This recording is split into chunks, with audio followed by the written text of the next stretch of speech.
오늘 우리에게 주시는 하나님 말씀은요. 창세기 35장 1절에서부터 7절까지의 말씀입니다.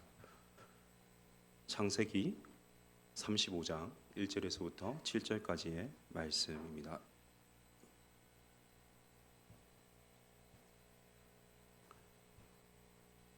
한 절씩 교독하고 마지막 7절은 합독을 하도록 하겠습니다. 제가 먼저 한 절을 읽겠습니다.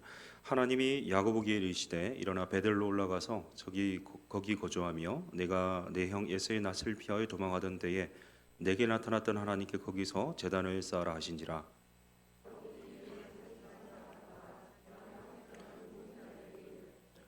너 중에 있는 이방 신산들을 버리고 자신을 정결하게 하고 너희들의 의복을 바꾸어 입으라. 우리가 일어나 베델로 올라가자 내 환난 날에 내게 응답하시며 내가 가는 길에서 나와 함께 하신 하나님께 내가 거기서 제단을 쌓으려 하노라 하매 그들이 자기 손에 있는 모든 이방 신상들과 자기 귀에 있는 귀고리들을 야곱에게 주는지라. 야곱이 그것들을 세겜 근처 상수리 나무 아래에 묻고 그들이 떠났으나 하나님이 그 사면 고을들로 크게 두려워하게 하셨으므로 야곱의 아들들을 추격하는 자가 없었더라. 야곱과 그와 함께한 모든 사람이 가나안 땅 루스 곧 베델에 이르고 함께 있습니다. 그가 거기서 제단을 쌓고 그것을 엘 베델이라 불렀으니 이는 그의 형의 낯을 피할 때에 하나님이 거기서 그에게 나타나셨습니다. 아멘. 오늘 제목이 지금 어디로 가고 있습니까? 라고 지어봤는데요. 우리 옆 사람 한번 바라보고 이렇게 한번 고백했으면 좋겠습니다. 지금 어디로 가고 있습니까? 자, 시작. 네. 한 번 더 고백했으면 좋겠습니다. 당신이 함께여서 기쁨이 2배입니다. 자, 시작.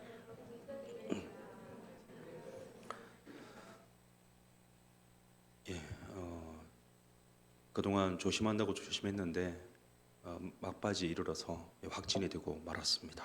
안타깝게도 확진이 되고 자가격리하면서 정말 엘리야의 심정으로 죽을 것 같은 심정으로 살려주십시오 이렇게 부르짖었는데 다행히 기도해 주셔서 회복이 많이 되었지만 여러 가지 후유증이 있습니다. 목에 기침도 나고 머리도 어지럽고 자주 화장실을 가야 되고 근데 그보다도 가장 큰 문제가 있는데 맛이 느껴지지 않는 겁니다.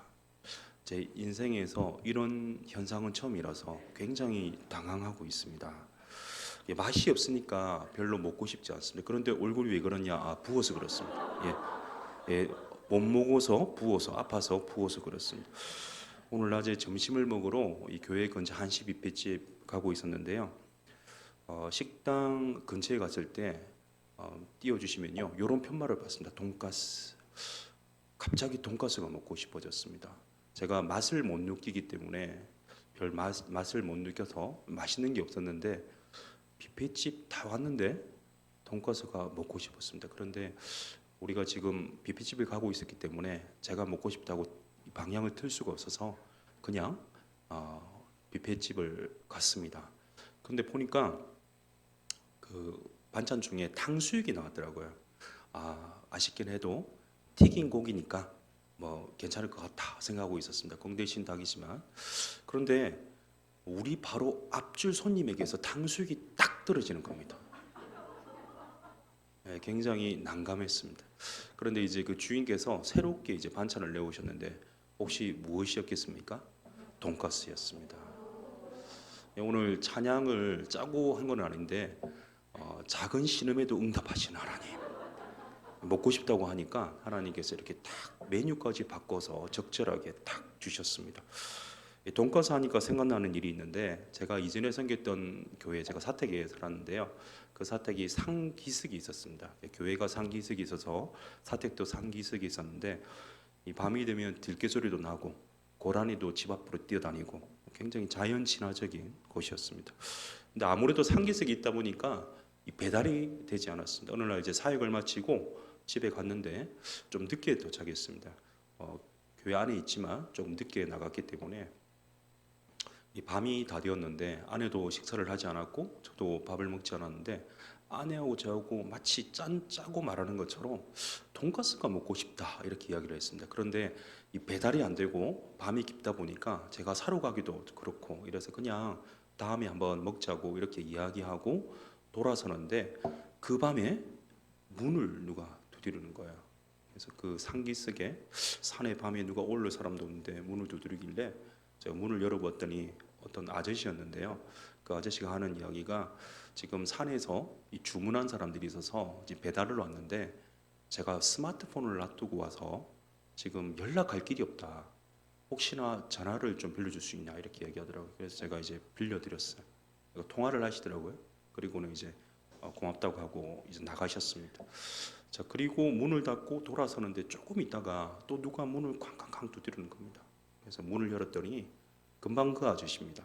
그 아저씨 하는 소리가 제가 배달하러 왔다가 전화까지 했는데도 불구하고 그 주문한 사람들을 만나지 못했습니다. 전화 빌려주신 게 너무 감사하고 제가 빨리 가야 되기 때문에 이 음식들 어떻게 할 수 없어서 좀 드시면 좋을 것 같다고 하면서 두 봉지를 주시더라고요. 혹시 그게 무엇이었을까요? 제가 말씀드리지도 않는데 어떻게 그렇게 잘 아시죠? 보여주시면요, 그냥 돈가스가 아니었습니다.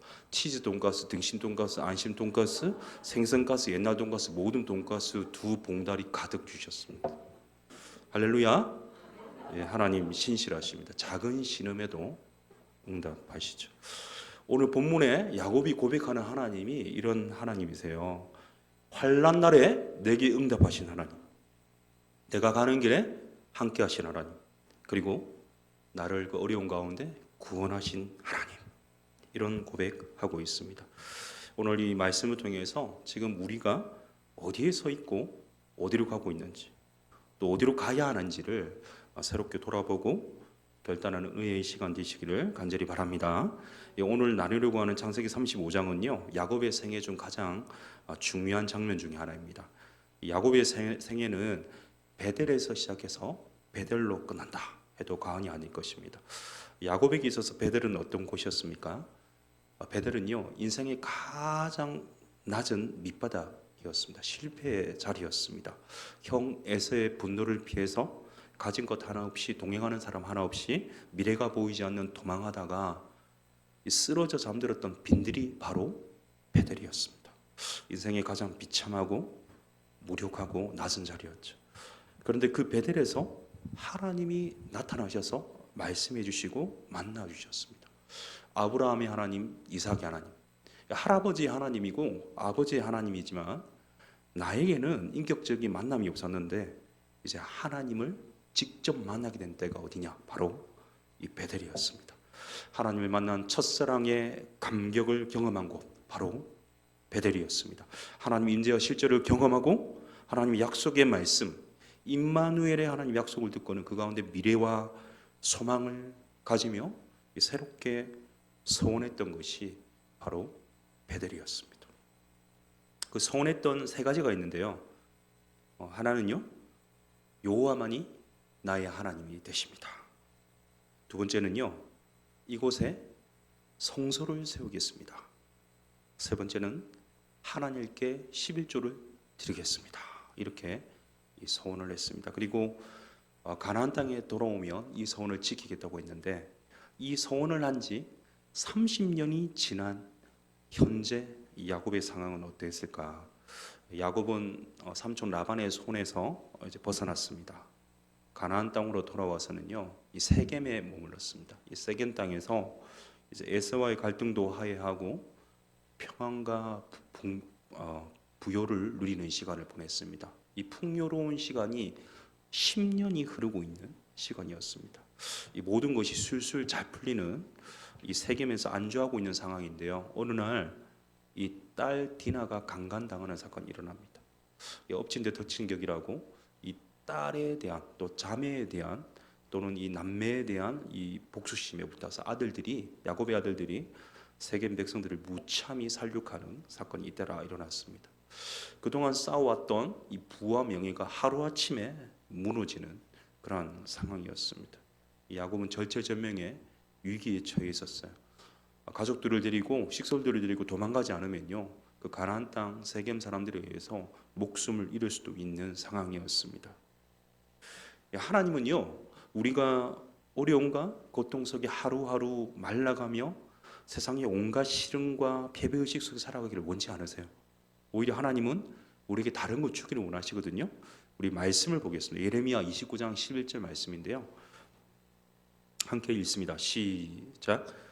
여호와의 말씀이니라. 너희를 향한 나의 생각을 내가 아나니 평안이요 재앙이 아니니라. 너희에게 미래와 희망을 주는 것이니라. 하나님은 우리에게 뭘 주기를 원하시냐면 실패의 쓰라림 속에서 좌절하고 절망하고 낙담하고 낙심하고 넘어지라고 말씀하시는 것이 아니라 내가 평안을 주기 원한다, 미래를 주기 원한다, 그리고 희망을 주기 원한다, 이렇게 선언해 주십니다. 우리 황폐한 인생의 막다른 길목에서 하나님은 우리를 그냥 내버려 두지 않으십니다. 오히려 평안과 미래와 희망 주시기 위해서 찾아오셔서 우리에게 말씀해 주십니다. 오늘 본문 1절을 보십시오. 우리 1절을 한번 같이 읽습니다. 시작. 베델로 올라가서 거기 거주하며 내가 내 형 에서의 낯을 피하여 도망하던 때에 내게 나타났다는 하나님께 거기서 제단을 쌓은 한시. 아멘. 인생의 어려움 속에서요, 하나님께서 우리에게 이 평안과 미래와 희망을 주시려고 하는 것은 무엇일까요? 바로 이 부르심입니다. 하나님은요, 우리에게 평안과 미래와 희망을 주기 위해서 우리를 먼저 부르세요. 환난 가운데 우리를 부르십니다. 우리를 살리시기 위해서, 우리를 구원하시기 위해서 우리를 부르십니다. 1절에 보면요, 베델로 올라가라 이렇게 말씀하십니다. 이 올라가라의 이 원어를 보면요, 이 종교적인 이 순례라는 함의가 있습니다. 시편 24편 3절을 보시면요, 제가 읽겠습니다. 여호와의 산에 오를 자가 누구며 그의 거룩한 곳에 설 자가 누구인가. 여기서 보면 올라갔다라는 단어가 나오죠. 우리 본문 1절의 단어와 똑같은 원어인데요, 의미가 뭐냐? 예배 자리로 올라가라는 말입니다. 곧 하나님을 만나기 위해서, 하나님께 예배하기 위해서 올라가라는 단어가 똑같이 사용되고 있다는 것은요, 오늘 본문 1절에 야곱에게 예배하기 위해서 베델로 올라가라 이렇게 하나님께서 지시하시는 것입니다. 지금 야곱이 거주하는 세겜은요, 해발 590m입니다. 그리고 세겜에서 남쪽으로 48km 떨어진 곳이 베델인데 해발 895m입니다. 그러니까 문자 그대로 올라가라, 베델로 올라가라는 단어는 여러모로 적절한 표현이었습니다. 야곱은 30년 전에 다시 베델로 돌아오겠다 써야겠죠. 그런데 이 세상에서 가장 가기 어렵고 먼 거리가 머리에서부터 손발까지라고 하지 않습니까? 이 머리로는 알고 있는데요, 실제 행함이 어려웠습니다. 야곱이 가나안 땅에 들어와서 10년간을 지척에서 살고 있음에도 불구하고 베델로 가지 않았죠. 하나님 앞에 서원을 이행하지 않았습니다. 그때 하나님께서 야곱을 불러주셨습니다. 베델로 올라가라. 하나님께서 왜 하필이면 베델로 올라가라 하셨을까? 아까도 말씀드렸지만 베델은요, 야곱이 하나님의 은혜를 체험했던 곳입니다. 하나님을 만난 첫사랑을 간직한 곳이 어디냐? 베델이었습니다. 이 베델로 올라가기 전에 과거에 베델에서 받았던 하나님의 은혜를 야곱이 회상하거든요. 오늘 3절을 보십시오. 3절을 읽습니다. 시작. 우리가 일어나 베델로 올라가자.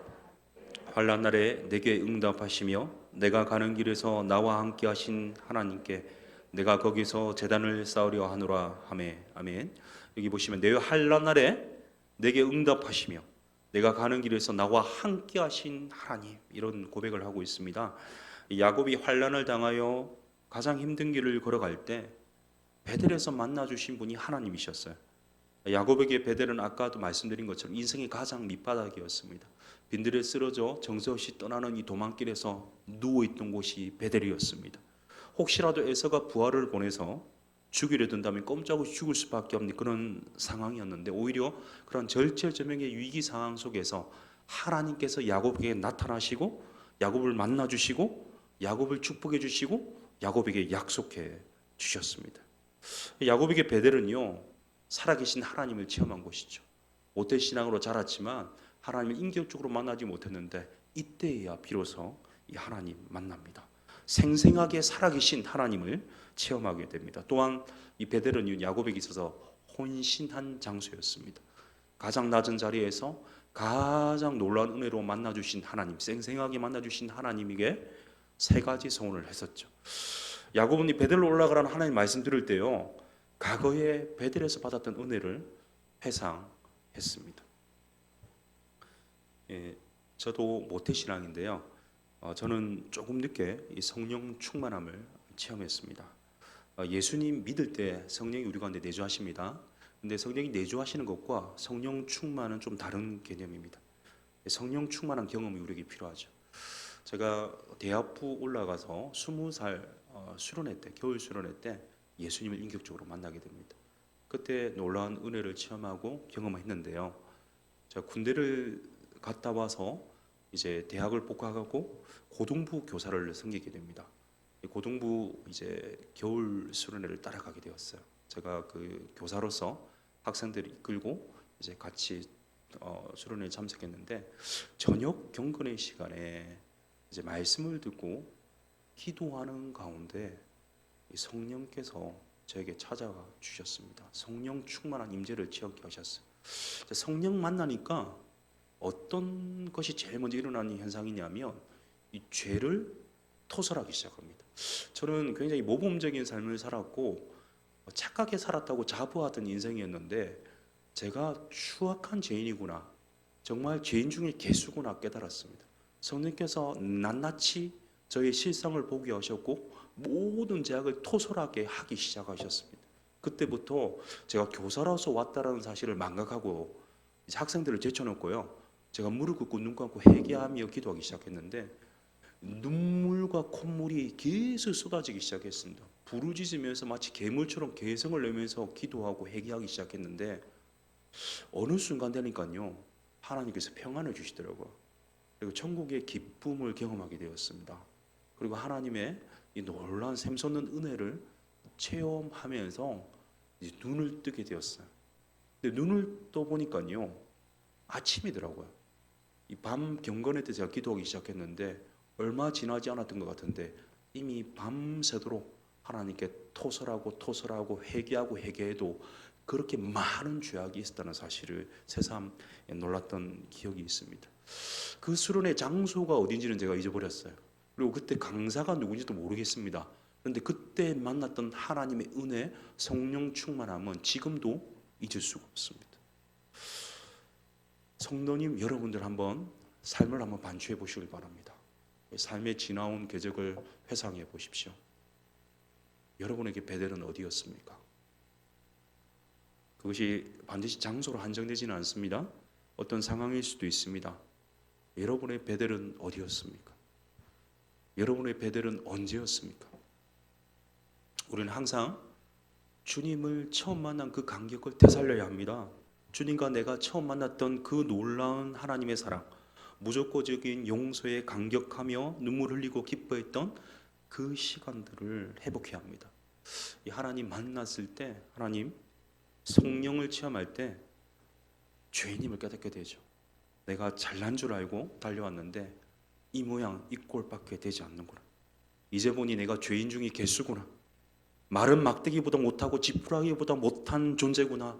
이로써 깨닫게 되는 것입니다. 때때로 우리가 삶에 지치고 세상에 빠져서 베델의 하나님 잊어버리고 망각하고 살아갈 때가 있습니다. 가슴이 차가워지고 교회 오는 것도 습관이 되고 맙니다. 찬송을 해도 입술만 움직이고요, 마음이 움직여지지 않습니다. 말씀 들어도 머리는 차가워지는데 가슴이 뜨거워지지 않습니다. 어떤 사람이 하나님 자녀라고 할 수 있습니까? 머리는 냉철하게 차가우면서 가슴은 뜨거워야 됩니다. 가슴과 머리가 차가우면 곤란하고 가슴과 머리가 동시에 또 뜨거워도 곤란하겠습니다. 성도 여러분들, 머리는 차가우면서도 가슴 뜨거운 여러분들 되시기를 바랍니다. 에베소 교인들에게 말씀하시던 주님은요, 지금 우리에게 말씀하십니다. 너의 처음 사랑을 버렸느니라. 그 뜨거웠던 가슴이 언제부터 싸늘해지기 시작했는지 생각하고 네 첫사랑을 다시 회복하라, 이 말씀해 주십니다. 하나님께서 다시 나를 만나주시고 새롭게 하여 주시기를 간망하시기를 바랍니다. 베델로 올라가야 합니다. 하나님의 부르심에 반응해야 합니다. 그러면 하나님께서 언제든지 여러분들을 만나 주실 것입니다. 베델의 하나님, 첫사랑의 하나님, 나를 만나 주셨던 하나님을 만나는 우리 모든 분들 되실 수 있기를 간절히 바랍니다. 인생의 어려움 가운데요, 하나님께서 우리에게 평안과 미래와 희망을 주시려고 하실 때 우리에게 뭘 먼저 주시냐면 두 번째 회개를 하게 하십니다.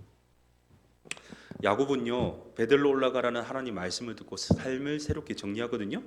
우리 2절과 4절을 같이 한번 읽었으면 좋겠습니다. 2절과 4절입니다. 우리 2절 읽습니다. 시작. 야곱이 이에 자기 집과 사랑과 자기가 함께한 모든 자에게 이르되 너희 중에 있는 이방 신상들을 버리고 자신을 정결하게 하고 너희들의 어복을 바꾸어 입으라. 4절입니다. 그들이 자기 손에 있는 모든 이방 신상들과 자기 귀에 있는 기구리들을 야곱에게 주는지라. 야곱이 그것들을 세겜 근처 상수리 나무 아래에 묻고. 아멘. 야곱은 베델로 올라가라는 하나님의 말씀 앞에 반응하는데요. 자기 집에 있는 모든 사람을 모아놓고 세 가지 명령을 내립니다. 이방 신상을 버려라. 자신을 정결케 하라. 어복을 받고 입으라. 이렇게 말하고 있습니다. 야곱은 집안 사람들이 우상을 모두 버리고 회개하고 하나님을 만날 준비를 하게 하고 있습니다. 모든 사람들은요 야곱의 지시에 따라서 자신들이 가지고 있던 이방 신상 그리고 기구리를 모두 야곱에게 내놓았습니다. 야곱이 믿음의 조상의 계보를 잇고 있지 않습니까? 이 믿음의 사람인 야곱의 집에 그토록 우상이 많았다는 것 놀라운 사실이 아닐 수 없습니다. 라헬이 자기 아버지 라반으로부터 도망갈 때 우상인 드라빔을 훔쳐가지고 온 것을 비롯해서 여러 가지 우상이 있었는데 여기서 기구리는요 단순히 장신구를 말하는 것이 아닙니다. 이 부족과 같은 것입니다. 당시 가나안 사람들이 이 기구리를 끼고 있으면 귀신을 쫓아내는 역할을 했다고 합니다. 그렇게 믿는 신앙을 가지고 달고 있었던 것이 이 기구리였습니다. 구약에서 흔히 우리가 보게 되는 이제 모습이 혼합주의 신앙이지 않습니까? 하나님을 신앙합니다.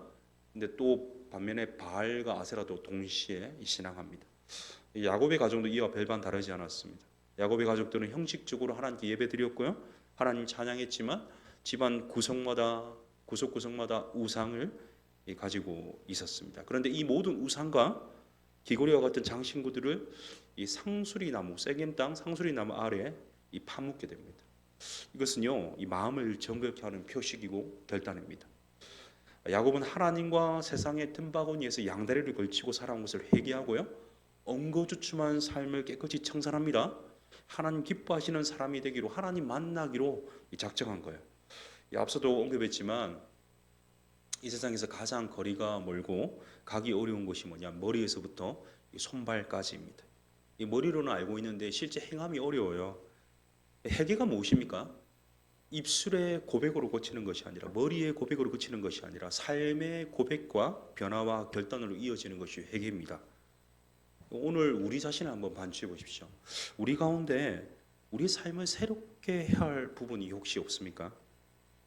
우리 한 사람 한 사람 안에는 인정하지 않고 우리가 부정하려고 해도 이 하나님이 싫어하시는 우상들이 있을 수 있습니다. 이 신앙생활을 한다고 하면서 이 담배와 술을 가까이 하시는 분들도 있습니다. 이 세상적 가치에 함몰되어 있는 사람들이 있습니다. 이웃사랑 아니 교회 안의 사랑도 실천하지 못하는 사람들이 있습니다. 또는 죄가 중독은 아니지만 죄에 가까운 중독에 빠져 있다면 이 하나님 볼 수가 없습니다. 마음이 청결한 자가 하나님 보지 않습니까? 야곱의 가정이 이런 가정이었습니다. 아까 언급했던 시편 24편 제가 한번 언급한 적이 있는데요.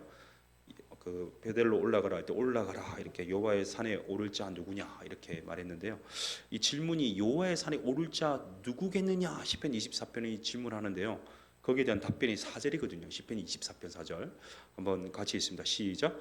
곧 손이 깨끗하며 마음이 청결하며 뜻을 허탄한 데에 두지 아니하며 거짓 맹세하지 아니하는 자로다. 아멘. 그러니까 하나님을 예배하기 위해서 하나님 만나려면 회개가 이루어져야 된다는 겁니다. 야곱은 이 모든 것 우상을요 땅 속에 묻어 버렸습니다. 지금 우리에게도 이런 결단이 필요합니다. 나중에 시간 내서 정리하려고 하지 말고 지금 이 시간 여기서 우리도 알지 못하게 가지고 있는 우상을 꺼내야 합니다. 하나님과 우리 사이를 답답한 장벽으로 만들어버린 그 무엇이 있습니까? 무엇이 하나님으로 하여금 나와 거리를 두게 만들었는지, 내가 하나님을 싫어하게 만들었는지, 아니 하나님과 멀어지게 만들었는지, 나에게 있는 더러운 습관이 있다면, 죄악된 현상들이 있다면 그러한 취미들이 있다면 이 꺼내서 묻으시길 바랍니다. 이 야곱은 땅속에 묻었지만 우리는 예수 그리스도의 십자가의 보혈에 묻어야 되겠습니다. 갈라디아서 2장 20절을 보면요, 내가 그리스도와 함께 십자가에 못 박혔나니 그런즉 이제는 내가 사는 것이 아니요 오직 내 안에 그리스도께서 사시는 것이라. 이제 내가 육체 가운데 사는 것은 나를 사랑하사 나를 위하여 자기 자신을 버리신 하나님의 아들을 믿는 믿음 안에서 사는 것이라. 아멘. 모든 악한 것들을 십자가에 묻고 우리 옛사람과 정욕을 십자가에 묻고 깨끗하고 정결한 모습으로 하나님 만날 수 있는 준비를 하시길 바랍니다. 그러면 하나님께서 우리에게 놀랍도록 임재해 주실 것입니다. 우리 모두를 영광스럽게 변화시켜 주실 것입니다. 우리 안에 어둠이 물러가고 하나님의 광명의 빛이 비치게 될 것입니다. 우리가 직면해 있는 여러 가지 문제가 콩알만큼 작아지게 될 것입니다. 우리가 베들로 올라가기 위해 삶을 새롭게 정리할 때 이런 역사 나타나게 될 것입니다. 이 세상에서 전혀 소망이 없는 사람이라 하더라도 새 힘 얻고요, 일어서는 놀라운 일이 일어날 것입니다. 이런 축복이 우리 모두에게 임할 수 있기를 주님의 이름으로 축복합니다. 인생의 어려움 속에서요, 하나님이 우리에게 평안과 미래와 희망을 주려고 하실 때 뭘 하게 하시냐면 마지막으로 예배입니다. 예배. 야곱이 과거의 언어를 기억하고 삶을 새롭게 정리하고 베들로 올라간 이유는요, 하나님을 예배하기 위해서거든요. 7절을 보십시오. 우리 7절을 한번 읽습니다. 시작. 그가 거기서 제단을 쌓고 그것을 엘베델이라 불렀으니 이는 그의 형의 낯을 피할 때에 하나님이 거기서 그에게 나타나셨습니다. 아멘.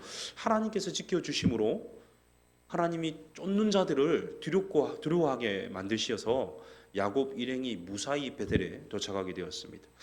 야곱은 그곳에서 단을 쌓아서요, 하나님께 약속했던 서원을 이행하고 있는데 야곱 자신이 쌓은 돌 제단을 엘 베델이라고 이름 지었는데 베델의 하나님, 강력하신 베델의 하나님, 이런 뜻입니다. 그러니까 단을 쌓았다는 것은요, 하나님께 예배 드렸다, 이 표현입니다. 예배의 중요성 누가 뭐라 해도 아무리 강조해도 지나친 법이 없습니다. 왜냐하면 예배는 우리가 살아계신 하나님의 생명을 공급하는 그걸 생명줄이기 때문입니다. 은혜의 젖줄이기 때문입니다. 예배를 떠나면 생명의 줄이 막히면요, 우리가 죽음을 맛보고 기쁨이 사라지고 평안이 사라지고 아우성치는 인생이 될 수밖에 없습니다. 예배를 떠나면요, 은혜의 젖줄이 끊어지기 때문에 다 죽어가는 화분의 꽃처럼 시들시들해지는 인생이 되고 말고요, 휘청거리는 삶을 살게 됩니다. 아무리 믿음이 좋다고 호언장담하더라도 제대로 예배드리지 않고 한 달만 쉬어보면요, 별소리 다 하는 인생이 되고 맙니다. 왜 그렇습니까? 주일날 우리가 이렇게 모이는 것 자체가 하나님 축복이라는 사실을 망각하기 때문입니다. 우리가 모여서 예배하는 것 자체가, 수요일날 이 자리에 모여서 하나님께 예배드리는 것 자체가 나의 유익이나 어떤 것보다도 가장 소중하고 중요하다는 사실을 우리가 깨닫게 되기 때문입니다. 이 부흥하는 교회, 또 그렇지 못한 교회의 차이점이 뭐에 있냐면 예배에 있습니다. 예배에 참석해 보면요, 이 부흥하는 교회들은요, 이 축제를 벌입니다. 그런데 죽어가는 예배는요, 이게 장례식장에 온 곳인지 예배에 온 곳인지 구분할 길이 없습니다. 예배는 축제입니다. 예배는 기적의 시간입니다. 예배드리면 내 영혼이 샘솟고 살아납니다. 어둠의 그림자가 쫓아나 버립니다. 패배감이 사라지고 승리감이 충만합니다. 모든 죽음의 세력들이 다 사라지는 역사가 일어납니다. 이러한 치유가 일어나고 회복이 일어나고 기쁨이 샘솟고 죽을 영혼이 살아나는 역사가 예배 중에 일어납니다. 우리가 예배를 위해 철저히 준비하고 전폭적으로 성령의 역사를 따라가면요, 우리가 경험하지 못했던 놀라운 일들이 일어날 줄로 믿습니다. 예배를 통해 새로운 꿈을 발견하고 성령 충만함을 경험할 뿐만 아니라 삶의 놀라운 변화를 경험하게 될 것입니다. 삶의 목표가 달라지고요, 세계관이 달라지고요, 가치 없는 인생이 가치 있는 인생으로 바꾸어지고요, 절대로 할 수 없다고 생각했던 것들이 이제는 할 수 있을 것만처럼 보이게 됩니다. 세상이 그렇게 크고 무섭게 보이는데 이제 예배를 통해서 예수님의 능력으로 승리할 수 있다 확신하게 됩니다. 우리가 무엇을 위해 기도하고 무엇을 위해 최고의 준비를 해야 할까요? 예배입니다. 우리의 모든 힘, 모든 자원을 다 투입해서 가장 영광스러운 예배를 드릴 때에 우리 영혼이 살아납니다. 아벨이 경험한 하늘로부터 불이 내리는 성령의 불을 누릴 수 있습니다. 그때 얼굴이요 생명감이 충만하게 될 것이고요. 비온 후에 싱싱한 핫초처럼 얼굴에 빛이 나기 시작합니다. 건드리기만 하면 터질 것 같은 충만함이 넘쳐흐르게 됩니다. 기쁨과 감격과 이 평강이 흘러나오게 됩니다. 배에서 생수의 강이 흘러나리라, 그 말씀이 실현될 줄로 믿습니다. 이런 예배의 축복이 우리 공동체 안에서 일어날 수 있기를 간절히 소원합니다. 사랑하는 성도님 여러분, 이 험악한 인생을 살아온 야곱에게 잊을 수 없는 장소가 있죠. 바로 베델입니다. 베델은 야곱에게 있어서요 하나님의 첫사랑을 경험한 장소입니다. 하나님을 처음으로 만났던 은혜의 장소입니다. 믿음으로 살겠다고 성언한 헌신의 장소였습니다. 하나님께서 야곱에게 말씀하십니다. 야곱아, 베델로 올라가라. 야곱아, 베델로 올라가라. 야곱아, 베델로 올라가라. 야곱은 하나님의 부르심 앞에 이 과거의 은혜를 기억하며 이 부르심에 반응합니다. 그리고 베델로 올라갑니다. 삶을 새롭게 정리하고 회개함으로 베델로 올라갑니다. 베델에서 감격적인 예배를 드렸습니다. 이 사랑하는 성도님 여러분, 이 베델로 올라가실 수 있기를 바랍니다. 하나님의 부르심에 반응하시기를 바랍니다. 나의 모든 죄를 십자가의 피에 묻어버리고 베델로 올라가십시오. 우리가 주님을 향한 첫사랑을 회복하기 위해 베델로 올라가시기를 바랍니다. 그 베델에서 감격이 넘치는 예배, 눈물이 있는 예배, 역사가 나타나는 예배를 드리기를 간절히 소원합니다. 그럴 때 소망 없는 우리 인생 가운데 비전이 생길 것입니다. 상한 갈대와 같은 심령의 치유의 역사가 일어날 줄로 확신합니다. 오는 10월 17일부터 20일까지 우리 더사랑교회 역사적인 특별 새벽 부흥회가 있습니다. 돌아오라 그리고 부흥하라, 이 주제로 루키서 강해가 진행됩니다. 인생의 어려운 순간 가운데 우리를 그냥 패배자처럼 내버려 두는 것이 아니라 우리에게 평안과 미래와 희망을 주시기 위해서 하나님께서 배설해 주신 축복의 시간입니다. 이 하나님의 부르심에 반응하시기를 바랍니다. 하나님 앞에 회개하시는 은혜의 시간이 되시기를 간절히 소원합니다. 하나님 앞에 진정 예배하는 예배자로 새롭게 결단하는 시간 되실 수 있기를 바랍니다. 모든 것을 회복하는 역사가 나타날 것입니다. 이런 축복이 우리 모두에게 임할 수 있기를 주님의 이름으로 축복합니다.